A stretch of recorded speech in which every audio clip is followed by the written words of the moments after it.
Hi everybody, and welcome back to FANG Friday. This is Ross Healy, the Chairman of Strategic Analysis Corporation and a Senior Portfolio Manager at McNichol & Associates Asset Management. Well, this past week was a splendid example of how structural valuation analysis works and why it is so powerful as an adjunct to stock picking and managing your portfolio. If you'll remember, last Friday was a little bit a little bit on the bleak side. 4 of the 7 stocks that we followed in the FANG Friday were at critical breakpoints, or what we might call technical breakpoints. The stock market was right up against its own mid-growth price, which at the time was $26.65. The market had, of course, already risen some 25%, and I will be perfectly honest when I tell you that I was concerned that we were going to get a checkback of some dimensions, and that, therefore, would have carried some of the FANG stocks back down into negative or sell territory. But what happened on Monday? We had a breakout. And any potential sell signals became buys instead. As the 4 FANGs, which were right on the cusp of declaring themselves one way or the other, all went higher, as did the Standard & Poor's 500, which itself has broken out. Anyway, let's take a look at the FANG stocks this week.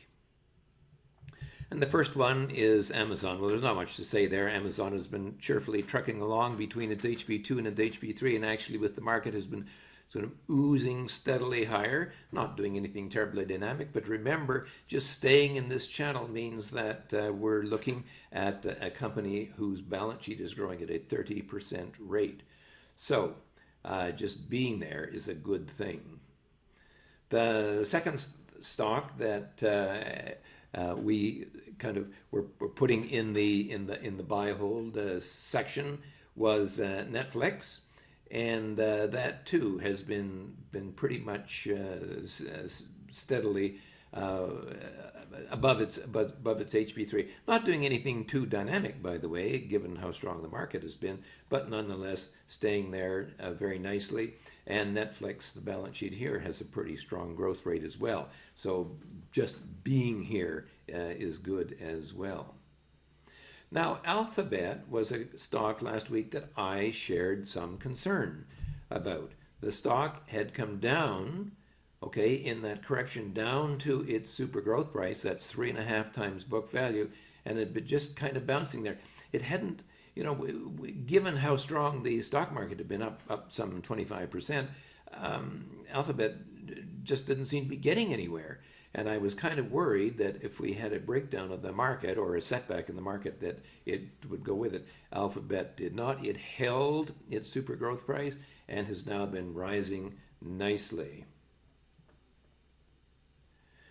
Apple, well, remember I said about Apple, first of all, the fair market value was under its HB1, that is 10 times book value, and the stock was sitting right there. I again had some concerns that the stock might break down, although we did not have any kind of a sell signal whatsoever, and indeed, with the market strength, right in there, there was a nice bounce on Monday, and the stock has simply carried on higher. So, a stock to hang on to for the time being. Facebook is a stock, of course, in the setback, I was hoping that it would fall to its super growth price. It didn't, and when it set back again here in early April, I thought, well, if the market's weak, I may get that second chance to buy at the super growth price, which I largely missed the first time around because it had fallen down so rapidly. However, the Facebook has bounced right up to its low super growth price. That's 4.5 times book value. And indeed, yesterday, it sort of peaked out a little bit and then pulled back to the almost dead to the break point at 174.84, 175 was where it closed. So this is looking quite promising for a breakout if the market continues higher. NVIDIA, well, NVIDIA has been really kind of running up against it at its HB2. That's 12 times its book value. And despite the fact that the market has been moving higher, and indeed last week all NVIDIA has been able to do is get up back to its HB2. You can see here that it closed at about $263, so it's still about $6 short of its HB2. So whether the stock can break out or not, I really don't know. We'll have to wait for the market to tell us, but right now it isn't giving us any buy signal whatsoever. And then finally, good old Microsoft, after breaking down here, and indeed breaking down below its HB1, which, as you'll recall, was powerful resistance on the way up, hit it again, backed off a little bit, but on Monday it's broken out. Whether it's going to head back up to its HB2, I don't know, but the stock has now given us a confirmed buy signal. It's been over the line by a full 3% and now for 5 days. So I think we have a confirmed buy signal as long as Monday holds up here. Anyway, finally, we're looking at a pretty bright picture in the short term for now. So we're going to see what happens in the coming week, but things do look promising.